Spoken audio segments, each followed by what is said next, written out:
అందరికీ నమస్తే అండి. మావి గన్ ఈ పదం రాష్ట్ర రాజకీయాల్ని నిన్నటి నుంచి కూడా కుదిపేస్తుంది. ట్రోల్స్ చేసేవాళ్ళు ట్రోల్స్ చేసుకుంటున్నారు, ఇష్టం వచ్చినట్టు ట్రోల్స్ చేస్తున్నారు. దీన్ని ఇంకొంచెం జనంలోకి తీసుకెళ్దాం, ప్రొజెక్ట్ చేద్దామని వైసీపీ భావజాలం ఉన్నవాళ్ళు, జగన్మోహన్ రెడ్డి గారి అభిమానులు దాన్ని జనంలోకి తీసుకెళ్లే ప్రయత్నం చేస్తున్నారు. అయితే వాళ్ళు జనంలోకి తీసుకెళ్లే ప్రయత్నంలో భాగంగా జగన్మోహన్ రెడ్డి గారి రాజధాని విషయంలో గతంలో మాట్లాడిన మాటలు గుర్తుకొస్తున్నాయి. సో ఒక రకంగా వైసీపీలో ఒక గందరగోళం, ఒక ఉక్కిరి బిక్కిరి ఉందన్నమాట. ఒక క్లారిటీ మిస్ అయిందేమో అనిపిస్తోంది. అంటే క్లారిటీ ఉంది అని అనుకుంటే చెప్పొచ్చు ఎవరైనా. ఎందుకంటే ఇక్కడ ఒకసారి ఒక జగన్మోహన్ రెడ్డి గారు రకరకాల సందర్భాల్లో మాట్లాడి ఒకసారి విందాం. విజయవాడలో క్యాపిటల్ సిటీని పెట్టడం మనస్ఫూర్తిగా మేము ఆహ్వానిస్తున్నాం. ఈ మాట 2015 అమరావతి రాజధానిగా తీర్మానిస్తూ 2015 అక్టోబర్లో బిల్లు పెట్టారు కదా, అప్పుడు జగన్మోహన్ రెడ్డి గారు మాట్లాడిన మాటలు. సో అప్పుడు అంటే విజయవాడ, గుంటూరు, మంగళగిరి ఇవన్నీ పార్ట్ ఆఫ్ అమరావతి. అప్పుడు ఆయన మాట్లాడిన మాటలు ఇవి. మేము ఆహ్వానిస్తున్నాం మనస్ఫూర్తిగా అనేది. తర్వాత అంతా కూడా జ్యుడిషియల్ క్యాపిటల్ ఒకవైపున, ఎగ్జిక్యూటివ్ క్యాపిటల్ మరోవైపున, లెజిస్లేటివ్ క్యాపిటల్ ఇక్కడ, ఇలా రకరకాలుగా మనం కూడా ఆలోచనలు కూడా చేయాల్సిన అవసరం ఉన్న పరిస్థితుల్లో మనం ఉన్నాం అధ్యక్ష. బహుశా ఆంధ్ర రాష్ట్రానికి బహుశా 3 క్యాపిటల్ వస్తాయేమో. Executive capital, legislative capital, judicial capital, 3 capital కూడా విశాఖపట్నం. సో 3 రాజధానులు అని 2019 డిసెంబర్లో ఆంధ్రప్రదేశ్లో బిల్లు పెట్టినప్పుడు ఆయన మాట్లాడిన మాటలు.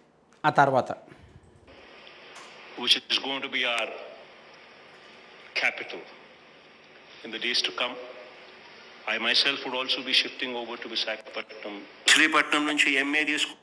సో 2023లో వైజాగ్లో జిఐఎస్ సదస్సు జరిగినప్పుడు ఆయన మాట్లాడిన మాటల్లో నేను కూడా రాజధాని విశాఖపట్నం అనుకుంటున్నాను, విశాఖపట్నానికి నేను కూడా షిఫ్ట్ అయిపోతాను త్వరలోనే, ఇక్కడి నుంచే పరిపాలన మొదలవుద్ది, ఇదే రాజధాని అని చెప్పారు.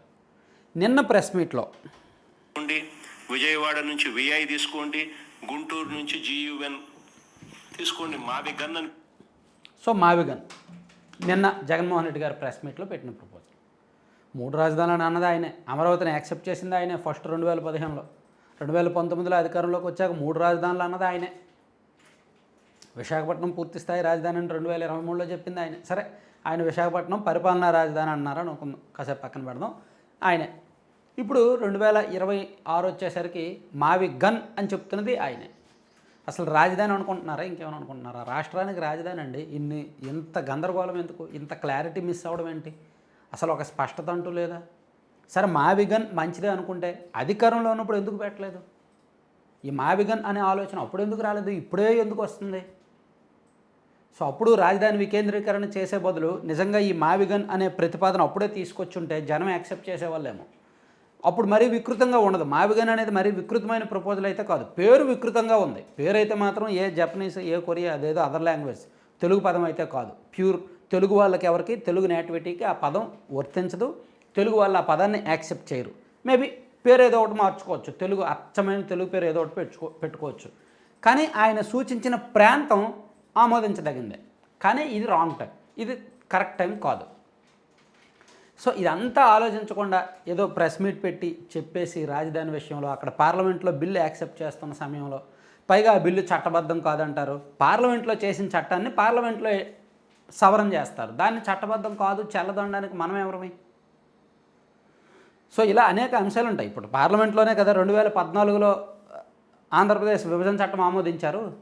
ఆ సందర్భంగా రాజధాని అంశాన్ని అప్పుడు ప్రస్తావించారు కదా, దాన్ని సవరణ చేయడం పార్లమెంట్గా రైట్ ఉంటుంది తప్ప మన రాష్ట్రాన్ని అసెంబ్లీకి ఉంటుంది కదా. సో ఆ రైట్ను మీరు వాడుకోండి, మీరు గతంలో ఆమోదించిన చట్టంలో ఈ సవరణ చేయండి అని చెప్పి ఆంధ్రప్రదేశ్ అసెంబ్లీ నుంచి ఒక తీర్మానం చేశారు. సో ఇక్కడ రాజధాని విషయంలో వైసీపీ క్లారిటీ లేదనేది వాస్తవం. ఏదో ఒక రాజకీయం చేయాలి, ఏదో ఒక పేచీ పెట్టాలి, అమరావతి ఉండకూడదు, ఎందుకంటే ఇక్కడ ఇంత భూమి సేకరించారు కాబట్టి ఈ భూమిలో అవినీతి జరిగిపోతుంది, వాళ్ళ కట్టడాల పేరిట భారీగా దోచుకుంటున్నారు అని చెప్తున్నారు. నిజంగా దోపిడీకి వ్యతిరేకమైతే మరో రాజధాని ప్రతిపాదించద్దు, ఆ దోపిడీ మీద మీరు ఫైట్ చేయండి. ఇప్పుడు విశాఖపట్నంలో ఆయన విశాఖ ఎంపీ భరత్ గారికి 5,000 కోట్ల విలువైన భూమి ఇచ్చేశారని చెప్పి ఫైట్ చేస్తున్నారు కదా, జనంలోకి తీసుకువెళ్తున్నారు కదా. అలాగే రాజధానిలో జరుగుతున్న భూదోపిడీ మీదో రాజధానిలో జరుగుతున్న అవినీతి మీదో ఫైట్ చేయండి. కానీ అమరావతి వద్దు, మావిగన్ కావాలి, అమరావతి వద్దు, 3 రాజధానులు కావాలి అని అనొద్దు. అది తప్పు. అక్కడే వీళ్ళ డబుల్ గేము, త్రిబుల్ గేము, ఒక స్పష్టత లేమి అర్థమవుతుంది. మీరు అమరావతికి వ్యతిరేకం కాదు అంటే రాజధాని అమరావతిగా ఉండాలి, కానీ అక్కడ అవినీతి జరగకూడదు, ఆ అవినీతికి మేము వ్యతిరేకం అని చెప్పి పదే పదే చెప్పి దాని మీద ఫైట్ చేయండి. అంతే తప్ప కొత్త రాజధాని కావాలి, కొత్త రాజధాని కావాలి, మావిగన్ కావాలి, చింతకాయ కావాలి, చింతగన్ కావాలి అని పిచ్చి మాటలు మాట్లాడకూడదు. అవి అర్థమైందని అనుకుంటున్నాను. వీలైతే అమరావతిలో జరుగుతున్న అవినీతి మీద లీగల్గా ఫైట్ చేయండి, కోర్టుకు వెళ్ళండి, లేదా కంప్లైంట్లు ఇవ్వండి, కేంద్ర విజిలెన్స్ వాళ్ళకు ఫిర్యాదు చేయండి. ఇప్పుడు ఎక్కడైనా అవినీతి జరిగితే విజిలెన్స్ వాళ్ళు ఉన్నారు కదా, సెంట్రల్ విజిలెన్స్ కమిషన్ వాళ్ళకు ఫిర్యాదు చేయండి. ఉన్నాయిగా, మన దగ్గర వ్యవస్థలు ఉన్నాయిగా, అలా ఫైట్ చేయండి. జనం ముందుకు వచ్చి ప్రజా కోర్టులో చెప్పండి, ప్రజలకు చెప్పండి, ఇదిగో ఇంత ఖర్చు అయ్యే బిల్డింగ్ ఇంత కట్టారు అని. అప్పుడు జనం యాక్సెప్ట్ చేస్తే ఓట్లు వేస్తారు, లేదా తిరస్కరిస్తారు కదా. అంతేగాని ఒక్కోసారి ప్రెస్ మీట్ పెట్టి ఒక్కొక్కటి రాజధాని అంటే ఇదిగో సోషల్ మీడియాలో అందుకే ట్రోల్స్ వస్తాయి, విపరీతంగా ట్రోల్స్ వస్తున్నాయి నిన్నటి నుంచి.